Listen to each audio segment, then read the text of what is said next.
Routers. Again, router is a network device, and that works like a, you say, bridge. If you want to connect between two networks, say this is network 1, this is network 2, and these has to be connected. It can handle networks with different protocols. For example, a router can link, say, an Ethernet network to a mainframe or to, say, internet. If the destination is unknown to the router, it will just send the traffic to another router which knows the destination. So router doesn't know, he'll send it to another router that knows the destination. And the data which is sent to the router which determines the destination address, say using logical address, then the transmitted data is the transmission is done accordingly.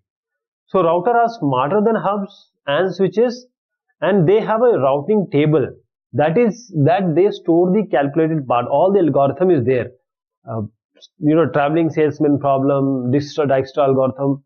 So routers make sure that the data packets are traveling through the best possible, shortest path possible to reach their destination.